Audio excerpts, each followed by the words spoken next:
This is going to be an overview of the oil cooler setup I have on my Miata with LS1 swap.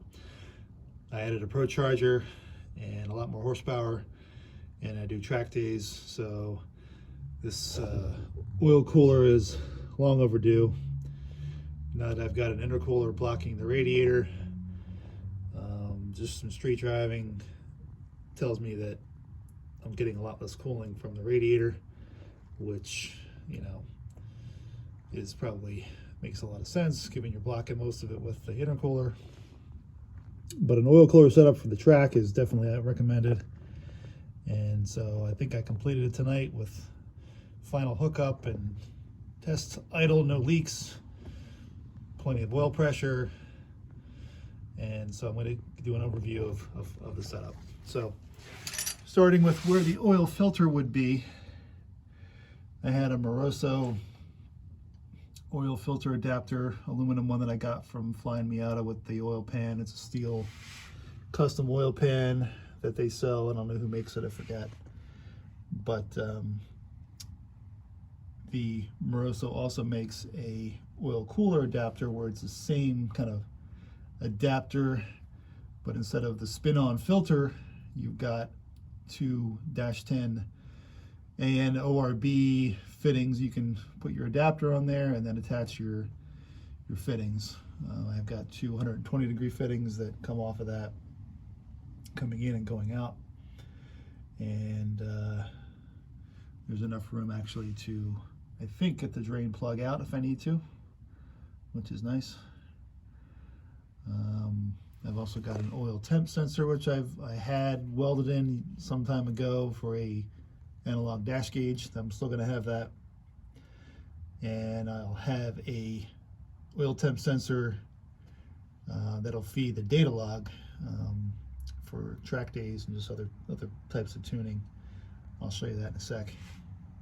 So the lines have a pretty tight fit as they go over the steering rack and between the subframe and the block.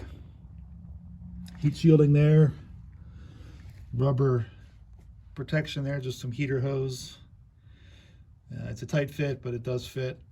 It won't flop around too much, but this will prevent the stainless line from chafing. It can get like sandpaper over time, and you don't want that rubbing against anything important like power steering lines or each other, or electrical connections, things like that. So it goes over the sway bar. These nice clamps are helpful to keep the line from rubbing against each other. Just keep them stiff. They don't want to move a whole lot. Once they're clamped to each other, there's a lot less movement, and that way there's no interference with the sway bar as that swings around. It'll swing back under compression, but even swinging forward is going to be enough room there, I think. The car is on the ground right now, so it's under normal weight. The lines come up to the improved racing thermostat remote oil filter adapter that they sell. It's a nice piece. I've got it mounted to the frame, welded a couple nuts for it to mount to. It'll open at, I think, 205 degrees. It's a good compromise for street and track, I think. This is the turn signal wire that will get hooked up and you put the bumper on. It's enough room for that to come through. You need to buy a different filter than what you might use with the adapter on the pan. Unfortunately, they didn't have the thread size that I wanted. It was on back order, so I picked a different thread size bung and had to buy new filters, but no big deal. So grab the light here. The nice Improved Racing also sells this black adapter here, which I'll try to get a good shot of right there. That's an adapter that can fit in between your in line with your lines, and it has a NPT female fitting or port to screw in a temp, pressure, line. So I have a sensor that I bought. I can't remember who makes it, but it's a 0 to 5 volt oil temp sensor, which is compatible with data logging, most data logging, like the Terminator X. So I got to hook that up still. And there's really nowhere else to put that since everything is so tight. But I wanted it before the oil filter, so the oil will come up, go through the filter, and back out until it heats up enough. It'll start to flow to the cooler. So you want your sensor to be before all that. Otherwise, you're not getting a good reading of the temperature until it starts to flow through the filter. But anyway, it ended up being a good spot for it. Clears the boost hoses and all that. As it comes out of the filter, more clamps to hold it steady, some rubber to prevent chafing against my radiator mounts, and the boost hoses just barely fits.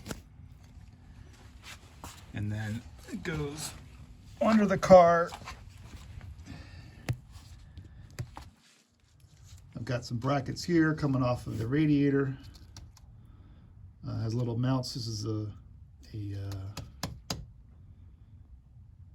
V8 Fly Miata's V8 radiator. So it's like dual cross flow, but it's got bungs on it, so you can kind of screw your shield onto it, but you can also mount other stuff to it, which is nice.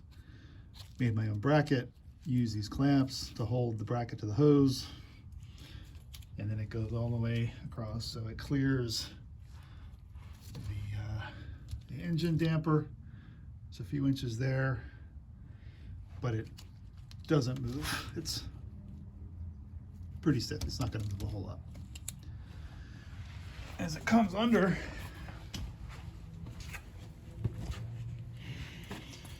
it comes to the oil cooler.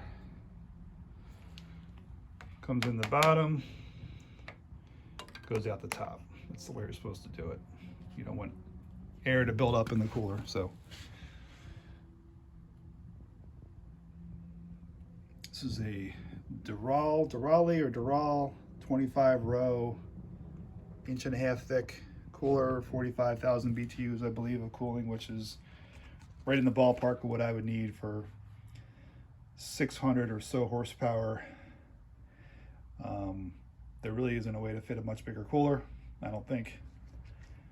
If you look, this cooler is right up against the bottom of where the headlight is.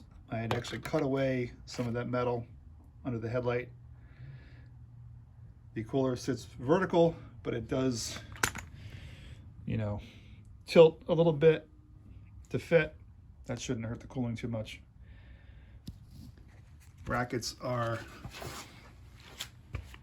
mounted to where the bumper mounts, and some custom brackets from the bottom to the frame rail with a weld-on nut, and then another one there to the other top corner of the cooler. So I've got 1, 2, 3 points of mounting.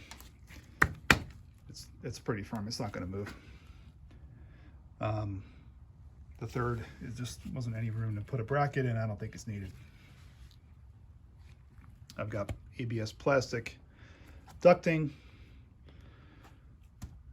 rivets to hold it together, rubber to seal against the inside of the bumper cover, and just some makeshift brackets to hold the shield to the cooler, which is pretty sturdy. Everything fits behind the bumper. There's actually a lot of room back there for all this. It's pretty amazing. I mean, a smaller cooler would fit. If I had if the cooler was 1 inch shorter or wider, it would have made it so much easier. So I forget the dimensions of this cooler, but it's about as big as you can go. The 25 row, 1.5 inches that they sell.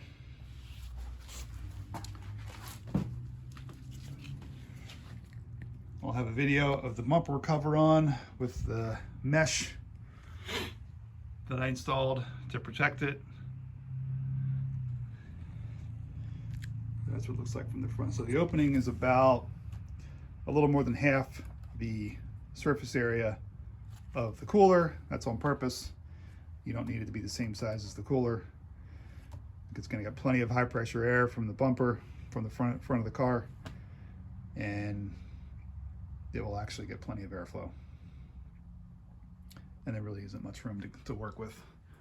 I had brake cooling ducts. You got a turn signal, literally the turn signal is like right up against here. You have less than a quarter of an inch to work with before it gets in the way of the turn signal. And over here, you know, this is right up against the frame rail. And like I said, the headlight and the bottom is pretty much right at the bottom where the belly pan would be. So you can't really go much lower either. I had to cut away a bunch of the bumper here just to leave enough room so it wouldn't rub. But there is room behind there to work. The cooler is like literally right here. So not much room to work with unless you want to move things around.